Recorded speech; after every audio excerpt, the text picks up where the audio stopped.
Fundamentals, phase 2, day 47. Light gym session, in and out in 40 minutes, I think. Went in there, smashed the legs, bit of progressive overload because I find even with 12 repetitions that I can, pretty much double or 2.5 times what I was originally doing. My tendons are handling it fine. I've just got to make sure more than anything that my flexibility stays maintained whilst ramping it up, and if I feel tightness I'll back it off.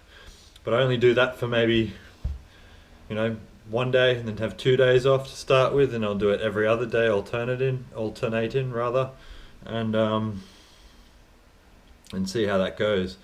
From my physique, from how you train for boxing, you try and have strong legs but without much weight, so you can make a lot of stay in your natural weight class, keep more weight in your upper body.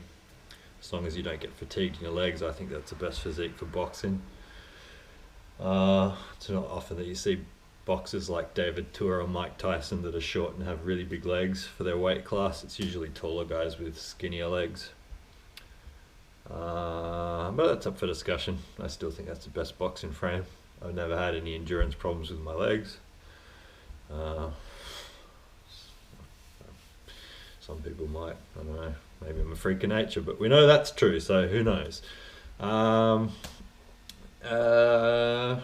did a warm-up 1 kilometer run at like 15k or 16k an hour, where the people was loud enough and I had my new noise cancelling headphones on, the new Sony ones. I should do a review for them, they're really, really good. Never have had a pair of Sony headphones in my life, and they're better than my PXC 550, so shilling for Sony. Good headphones. I'll put the product model in this post. Check out the reviews. Very, very impressed. You hear no background noise when at the gym at all, so I'll be interested to fly with them and see what they sound like as a passenger, not as a pilot. I need a headset for that microphone. But yeah, lots of stretching, but really good session. Just really nailed my legs more than anything. Did some not reverse hyper, rather hyper extension. What's it called? Hyperflex. I can't remember. I don't really use that thing much. But the key is that when you lock your feet in, you have the pad on your hyper extension. I think that's what they're called. So you put yourself in it, and what most people do is they flop down and flop up, and that's not the purpose of that exercise. What you're supposed to do is pinch your butt at the top and let your body come forward until you feel tension in your hamstrings and your glutes, to the point before you roll your back out, so you're still in a neutral position, then back out and work that. Almost like a stiff-legged deadlift machine is what it is without the weight. What we used to do, once you get good tolerance for that, is you put a cambered bar on your shoulder and start with the cambered bar, and then afterwards you can stack more weight on. We used to put ridiculous amounts of weight. So my lower back used to be a piece of art. Now it's a piece of shit. So once I get that up again, I think that's going to alleviate a lot of the problems I have, which will allow me to deadlift again. That's the plan.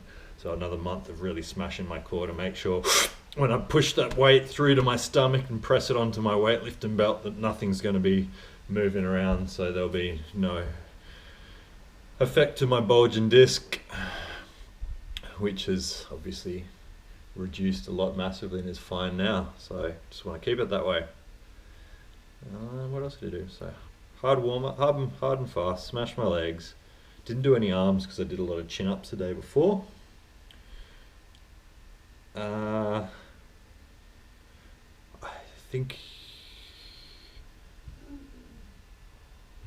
I think what I didn't say for the last video is the day before I went and tried to see how many max chin-ups I could do. I think I did 22, and then did some few sets on 12, and then backed it down right to the end to just 5 to really max it out to see if anything hurts. Nothing hurt, which is amazing, but I'm not going to do that every day or every other day. It was just to see how my chin-up form was going. It feels really good. No problems there, no problems in my arms. So I'm not doing pull-ups, rather they are pull-ups, they're not chin-ups.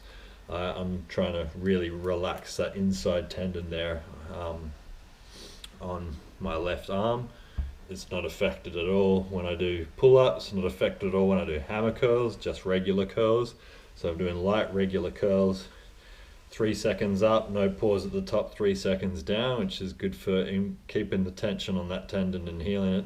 Takes months, and it's, you know, it's almost fully healed. I don't feel any pain in it at all, but I'm just going to keep that up. I don't need bigger arms. It's ridiculous, you know. My people always say my arms are massive, relatively. You know, they're not like one of those dudes that walks down at Doherty's gym or something like that. But also don't want to be like that. Want to make sure that I'm still coordinated, unlike those dudes. So more hammer curls, still doing lots of sort of wrist curls and stuff like that, trying to reduce any imbalances that I get there between my forearm and my upper arm.